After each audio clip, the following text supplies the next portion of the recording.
Welcome to Rosna simple life. എല്ലാവർക്കും സുഖമല്ലേ? എന്തൊക്കെയുണ്ട്?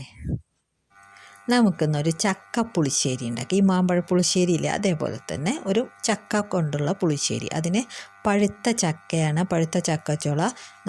ഞാനിവിടെ ഒരു 15ഓളം ചുള എടുത്തിട്ടുണ്ട്. അതിൻ്റെ കുരുവൊക്കെ കളഞ്ഞതാണ്. അപ്പോൾ ഇത് ചെറിയ ചുളയാണ്. അപ്പോൾ അതിനനുസരിച്ച് നിങ്ങളുടെ ചക്കച്ചുളയുടെ വലുപ്പത്തിനനുസരിച്ചിട്ട് നമ്മൾ എടുക്കുക. എത്ര ക്വാണ്ടിറ്റിയാണ് വേണ്ടത് വെച്ചാൽ എടുക്കുക. എന്നിട്ട് അതിലേക്ക് കുറച്ച് മഞ്ഞൾപ്പൊടിയും ഈ ചക്കച്ചുളയുടെ മധുരവും അതിൻ്റെ അളവുമൊക്കെ നോക്കിയിട്ട് അതിനനുസരിച്ചിട്ട് ശർക്കര. ഇപ്പോൾ ഞാനൊരു ഹാഫ് ശർക്കരയാണ് എടുത്തിരിക്കുന്നത്. ഇതും ഇട്ടിട്ട് ഇത് നന്നായിട്ടൊന്ന് വേവിച്ചെടുക്കുക. കുക്കറിലാവുമ്പോൾ നമുക്ക് പെട്ടെന്ന് വെന്ത് കിട്ടും. അപ്പോൾ ഇത് വേവിച്ചെടുക്കുക. എന്നിട്ട് പിന്നെ അതിലേക്ക് നമ്മളത് വെന്ത് തണുക്കുന്ന ടൈമിൽ നമ്മൾ കുറച്ച് തേങ്ങ, ഇപ്പോൾ ഞാൻ 2 പച്ചമുളകാണ് എടുത്തിരിക്കുന്നത്. നിങ്ങളുടെ എരിവിനനുസരിച്ച് പച്ചമുളകും, പിന്നെ അതിലേക്ക് കുറച്ച് ജീരകം, ചെറിയ ജീരകം ഇതും, പിന്നെ കുറച്ച് അതിലേക്ക് തൈര്, പുളിയുള്ള തൈര്, നിങ്ങളുടെ പുളിക്കനുസരിച്ച് തൈരും അതിൻ്റെ അളവ് അഡ്ജസ്റ്റ് ചെയ്യുക. എന്നിട്ട് അതും കൂടി നന്നായിട്ട് അരച്ചെടുക്കുക. ഇതാണ് അതിലേക്കുള്ള അരപ്പ്. അപ്പോൾ നമ്മൾ ചാനൽ സബ്സ്ക്രൈബ് ചെയ്യാത്തവരുണ്ടെങ്കിൽ സബ്സ്ക്രൈബ് ചെയ്യണം കേട്ടോ, മറക്കല്ലേ. അപ്പോൾ നമ്മുടെ ചക്കയൊക്കെ റെഡി ആയിട്ടുണ്ട്. അതൊന്ന് തണുത്തതിന് ശേഷം നന്നായിട്ട് അരച്ചെടുക്കുക. ഇനി നമ്മളതിനെ ഒന്ന് താളിച്ചെടുക്കുകയാണ്. അപ്പോൾ ഒരു ചട്ടി വയ്ക്കുക. അത് ചൂടായതിന് ശേഷം അതിലേക്ക് എണ്ണ ഒഴിക്കുക. എണ്ണ ഒഴിച്ചതിന് ശേഷം അതിൽ കടുക് പൊട്ടിക്കുക.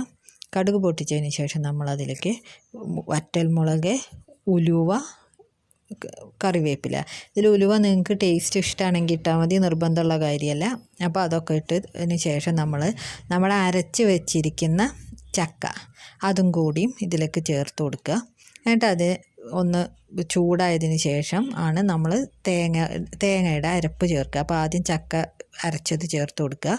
എന്നിട്ട് അതൊന്ന് ചൂടായതിന് ശേഷം നമ്മളതിലേക്ക് നമ്മുടെ അരച്ച് വെച്ചിരിക്കുന്ന തേങ്ങ അതും കൂടിയും ഇതിലേക്ക് ചേർത്ത് കൊടുത്തിട്ട് ഇതിനെ ഒന്ന് തിളപ്പിച്ചെടുക്കുക. അധികം തിളക്കണ്ട, ചെറുതായിട്ടൊന്ന് തിളപ്പിച്ചെടുക്കുക. അപ്പോൾ നമ്മുടെ ചക്ക പുളിശ്ശേരി റെഡി ആയിട്ടുണ്ട്. നമ്മൾ ഇതുവരെ ഉപ്പിട്ടിട്ടില്ല, അപ്പോൾ ഉപ്പിടാൻ മറക്കരുത്, ഉപ്പിട്ട് കൊടുക്കുക. ഇനി നിങ്ങൾക്ക് മുളക് എരിവ് കുറവാണെന്ന് തോന്നുകയാണെങ്കിൽ നിങ്ങൾക്ക് വേണമെങ്കിൽ മുളക് പൊടി ചേർത്ത് കൊടുക്കാം. ഞാനിത് പച്ചമുളകിന് തന്നെ നല്ല എരിവുണ്ട്, അതുകൊണ്ട് ആവശ്യത്തിന് എരിവുള്ളത് കൊണ്ടാണ് ഞാൻ പിന്നെ അതിലേക്ക് ചേർക്കാത്തത്.